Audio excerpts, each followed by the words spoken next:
दोस्तों, ये 1917 की बात है। इराक के पहाड़ों में बरतानवी जनरल स्टैनली मॉवदे का एक चरवाहे से सामना हुआ। जनरल चरवाहे की तरफ मुतवज्जे हुए और अपने मुतरजम से कहा, इनसे कह दो कि जनरल तुम्हें 1 पाउंड देगा, बदले में तुम्हें अपने कुत्ते को ज़िबा करना होगा। कुत्ता चरवाहे के लिए बहुत अहम होता है। ये उसकी बकरियां चराता है, दूर गए रेवड़ को वापस लाता है, दरिंदों के हमलों से रेवड़ की हिफाजत करता है। लेकिन पाउंड की मालियत तो आधा रेवड़ से भी ज्यादा बनती है। चरवाहे ने यह सोचा, उसके चेहरे पर मुस्कुराहट फैल गई। वो कुत्ता पकड़ लाया और जनरल के कदमों में ज़िबा कर दिया। जनरल ने चरवाहे से कहा, अगर तुम इसकी खाल भी उतार दो तो मैं तुम्हें 1 और पाउंड देने को तैयार हूं। चरवाहे ने खुशी खुशी कुत्ते की खाल भी उतार दी। जनरल ने कहा, मैं मजीद 1 और पाउंड देने के लिए तैयार हूं, अगर तुम इसकी बोटियां भी बना दो। चरवाहे ने फारी तौर पर यह ऑफर भी कबूल कर ली। जनरल चरवाहे को 3 पाउंड देकर चलता बना। जनरल चंद कदम आगे गया था कि उसे पीछे से चरवाहे की आवाज सुनाई दी। वो पीछे पीछे आ रहा था और कह रहा था, जनरल, अगर मैं कुत्ते का गोश्त खा लूं, आप मुझे 1 और पाउंड देंगे? जनरल ने इनकार में सर हिला दिया और बोला, मैं सिर्फ तुम्हारी नफ्सियात और औकात देखना चाहता था।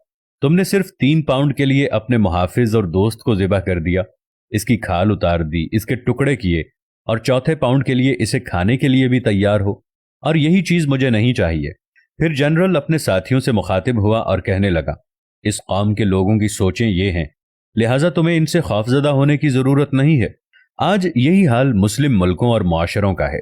अपनी छोटी सी मसलहत और जरूरत के लिए अपनी सबसे कीमती और अहम चीज का सौदा कर देते हैं। और ये वो हथियार है जिसे हर इस्तेमार, हर काबिज, हर शातिर दुश्मन हमारे खिलाफ इस्तेमाल करता रहा है। इसी के जरिए इसने हुकूमत की है और इसी के जरिए मुल्कों को लूटा है।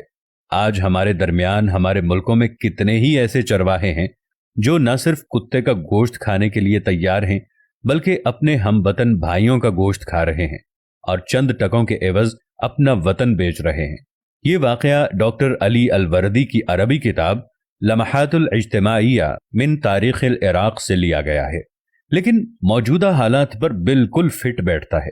कुत्तों की दौड़ के मुकाबले में एक मर्तबा एक चीते को शामिल किया गया, लेकिन ताज्जुब की बात यह है कि जब मुकाबला शुरू हुआ तो चीता अपनी जगह से हिला तक नहीं और कुत्ते अपनी पूरी कुव्वत के साथ मुकाबला जीतने की कोशिश करते रहे। चीता खामोशी से देखता रहा। जब मालिक से पूछा गया कि चीते ने मुकाबले में शिरकत क्यों नहीं की, तो उसने दिलचस्प जवाब दिया। कहने लगा, कभी कभी खुद को बेहतरीन साबित करना दरअसल अपनी ही तौहीन होती है। हर जगह खुद को साबित करने की जरूरत नहीं होती। बाज लोगों के सामने खामोश रहना ही बेहतरीन जवाब होता है। कुत्तों के साथ कुत्ते दौड़ते हैं, शेर और चीते नहीं। इसलिए हमें अगर खुद पर यकीन हो कि हम बेहतरीन हैं, तो इसके लिए जरूरी नहीं कि हम खुद को साबित करने के लिए कुत्तों के साथ मुकाबला कर लें, बल्कि चुप रह लें। इसलिए हम हर बात का जवाब नहीं देते। कुत्ते समझते हैं हमें मुकाबला करना नहीं आता। इस वाकये की दुम यह है कि हमेशा चीते वाली सोच रखें, वरना कुत्ते हमेशा परेशान करते रहेंगे।